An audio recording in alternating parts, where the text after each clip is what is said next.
Alright YouTube, so I've got my oil pump here. Like I said, I'm going to pull the bottom off and look at it. These gaskets appear to be, in fact you can still see where it's leaking oil out of that gap. So I'm going to pull that off. I've gone and gotten my two gaskets. Everything I've found says there's either one or two in there. I've got my oil pan gasket. It's time to put that back. Today I'm just going to take this off and look at it, and then I'm going to try to go over there and put some plastic gauge on a couple of mains. I go to church with a fellow who started sweeping the floor at a machine shop when he was a teenager and ended up staying there and working through, and at some point becoming pretty far up. And most of his adult life he had an engine shop at home also, and he told me that it's bearings. He said this might be leaking too, but you've got a bearing issue. So I'm going to go ahead and put the plastic gauge on those here in a minute. But first, let's get this popped off and see what it all looks like in there. These are just a 1/2 inch.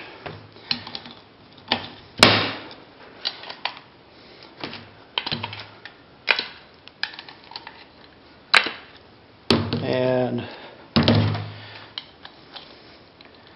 I'm not going to take the shaft and all out. I don't think there's any real reason to do that.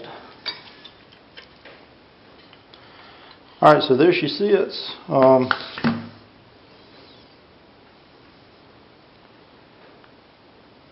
have to check on that piece on the bottom of my spring there.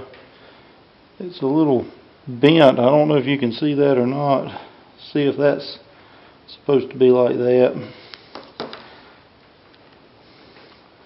A plunger. It appears that there's one gasket there, and it appears that it's all still in one piece. So maybe this was an unnecessary venture. But what I'll do is take it and clean it up. You see a little bit right there where the gear from the camshaft on the end of the drive. You can see a witness mark from the opening in the end of the gear, and you can feel it, but the rest of the surface might be a little big. So we'll spend some time doing that. Like, I don't have everything. Alright, so I finally figured out that clutch depressed, the 8/1000ths, which is the top end, will fit on one, just barely fit on one side.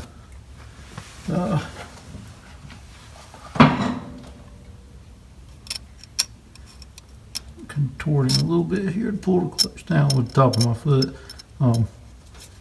Will just barely fit on one side, but not the other. The 6 will go all the way around with the clutch depressed rather. So if I turn the engine over, now I've got 3/4 of a turn. I meant to do a 1/2 turn, but 8 won't fit here. Got some wind blowing some tin loose up here. So I have to work on that.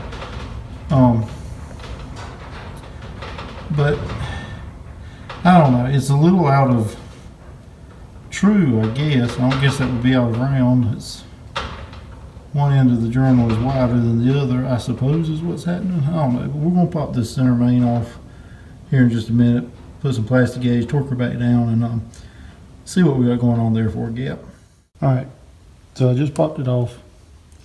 Here's the center main. Obviously it changes color in there, and there's just a few little radial streaks through it. I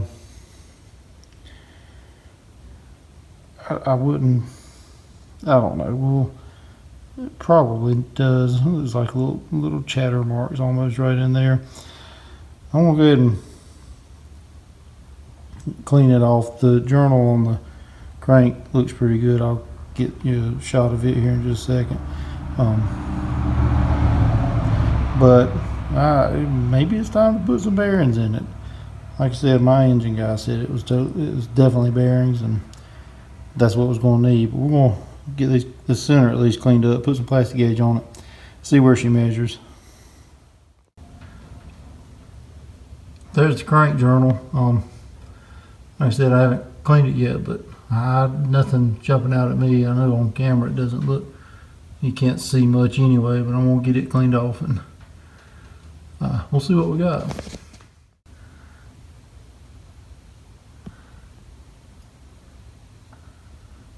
Well, there's my journal right there. I don't know if I just ran my finger across it. I probably dropped something in it. We'll see if that'll come off.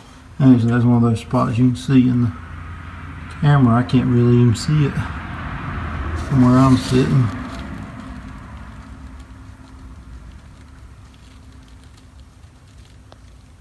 Well, I don't know.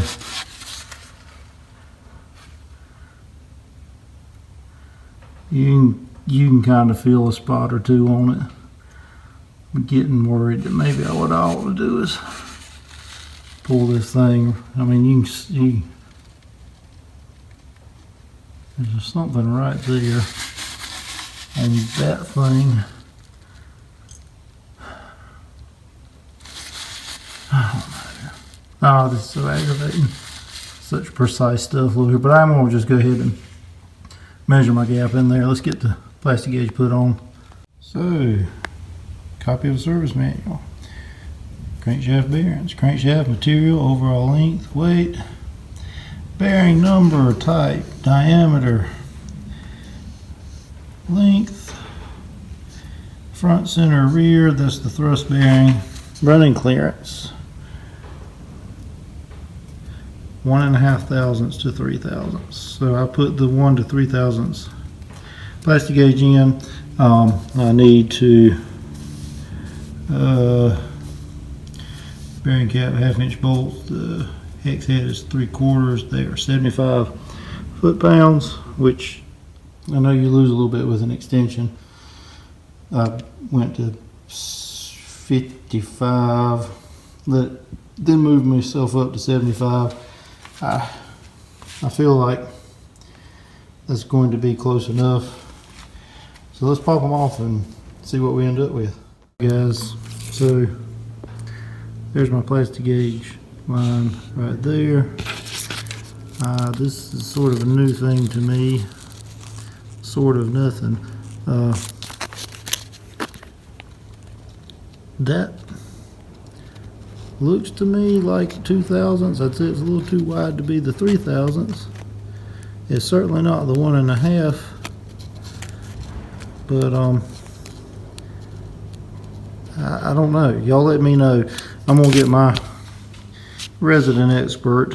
Like I said, he's had an engine shop for years, was retired, started the machine shop sweeping when he was a teenager. So I'm gonna have him look at this thing and see what he thinks of it, and let him look at that journal on the crank too. But that's where we are today, and let's just see how it goes after that.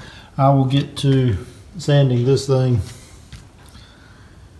hopefully over the next couple of days, and we'll get it back together, get a gasket in. I guess I'll have a spare. If anybody needs it, let me know, because only one came out, unless I separate that and find that there are 2 of them in there, and if there are, we'll just put 2 back and figure out about this cap on the end of the spring here, whether it should be flat or not. But that's where we are, guys. And again, I just don't know. Let me know what you think, and we'll see y'all later. Thanks for stopping by.